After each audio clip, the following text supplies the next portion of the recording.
All right, so we're gonna start making some letters for basic logos or just some logo practice. So we're gonna go get this tool right here, which is our Polygon type tool. We're gonna click on it and look at what we have, right? This thing that says 3D type. We need to be this way. Usually things go in on the Z, you know? So when things are like front view, because if I press space bar and I go to front Z right here, just that's just something to notice. The Z usually is like looking at you. Anyway, so right now it says 3D type.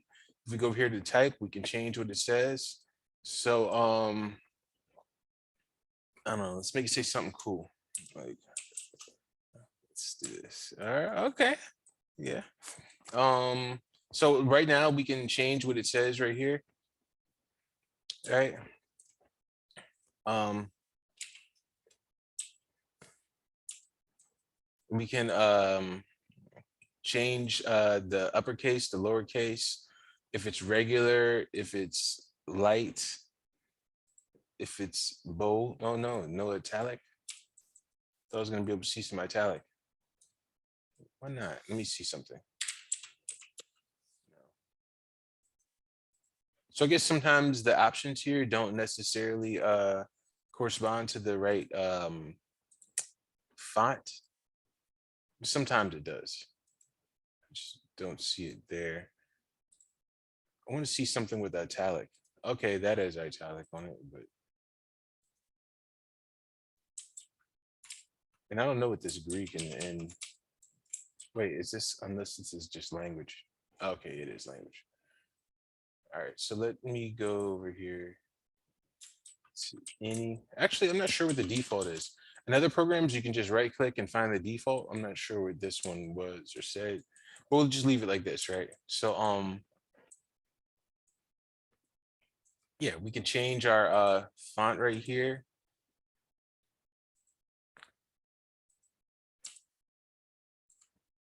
And we can do all types of stuff. So we have the font size, which is this right here. And a lot of the times I don't know what anything does. I just go in and I start messing with the sliders. So I'll go right here and I'm like, oh, okay, this is what this is doing. Um, and I guess you can go beyond if you middle mouse button click and hold down control. You can stretch it out or squish it. Um, yeah. You see what this is doing? Kerning. Leading scale, I'm not sure. Space width. And then we have this thing right here, which we can manipulate, I believe like the individual letter. So if I just click on this and go to each letter individually, this is something that Cinema 4D kind of does. This program has it too. We can move it in, move it out. So we can manipulate every letter on its own if we really want to. So let's just kind of do that. This.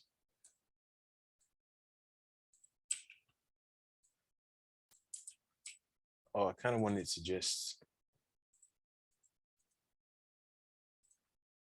manipulate the rotation on this one, but I guess I can't do that. Anyway, so we have this right here. So we create our letter. We have this generator. Don't worry about that. Curve resolution. So we can see this is just controlling the edges of it, because right here it's like adaptive, because this is saying, hey, you know, we don't need a bunch of points right here because we're not really like turning, but over here, because we're doing a curve and we want it to be smooth, we're going to attack it from these angles. I mean, we're going to increase the resolution there. This, not sure. Distance, don't see anything.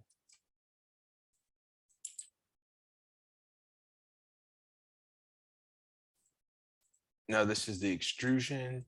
So it's just doing a linear extrusion. I believe we mess with these points. It'll Actually, maybe it's because of the type of font this is, because there's not a lot of resolution here. We're not really seeing the changes so much.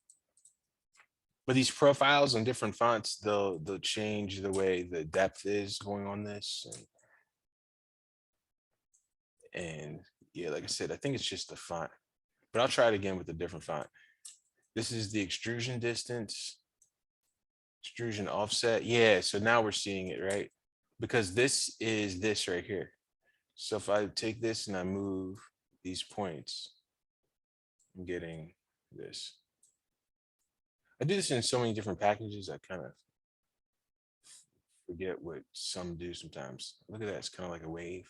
All right. Anyway, so we can do that.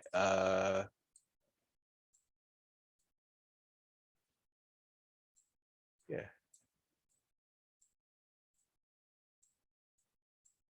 Anyway, so this is for that. Now we flattened it out, so it's fine again. But if we want to manipulate it, we have it right here.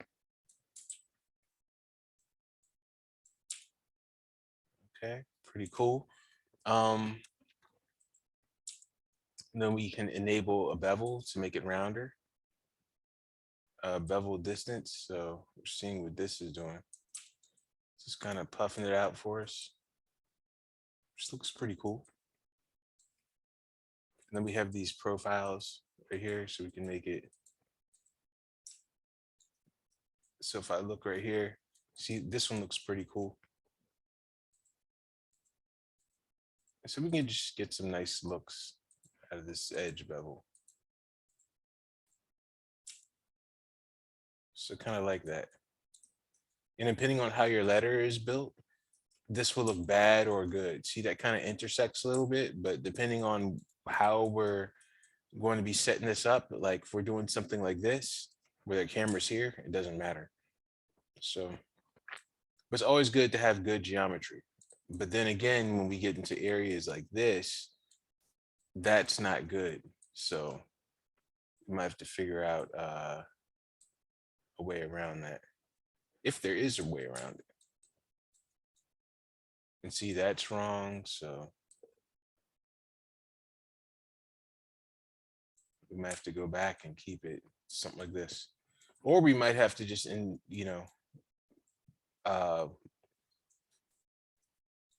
make one letter with this font with these settings and then like keep the rest. So that can be like something that has to happen too.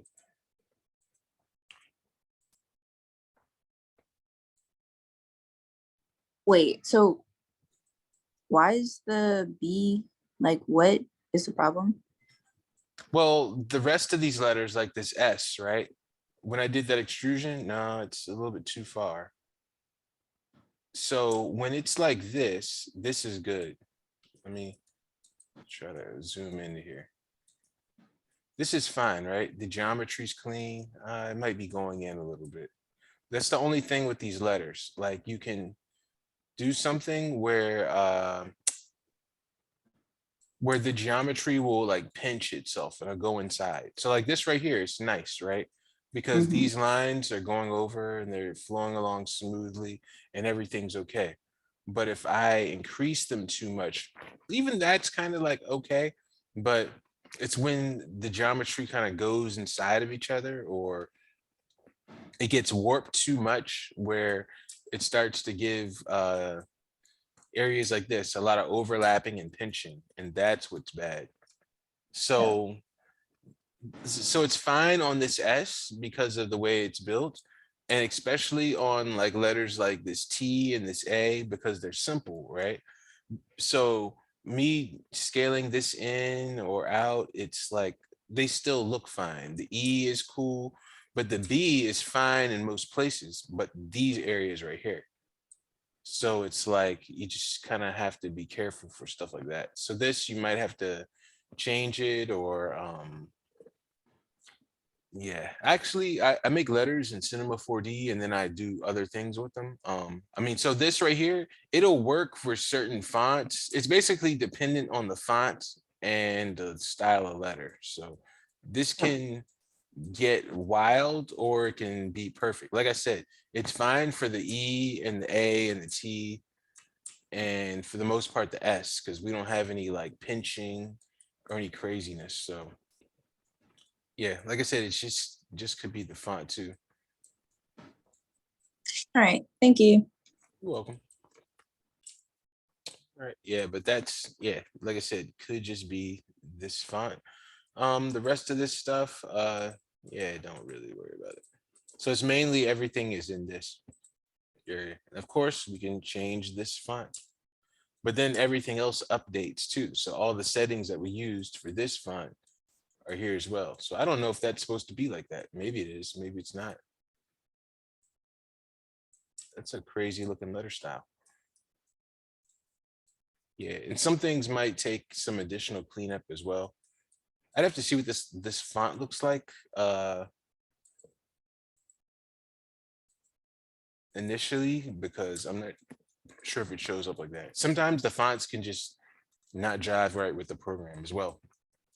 But then on certain letters, it's extra nice. Like I find this S to be pretty pleasant, you know.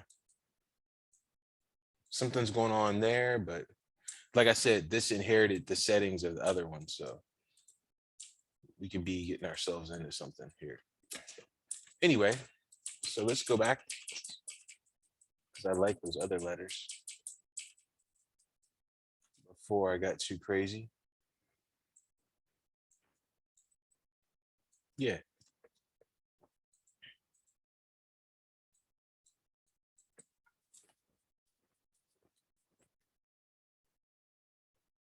All right. So let's yeah, this is how we build our letters.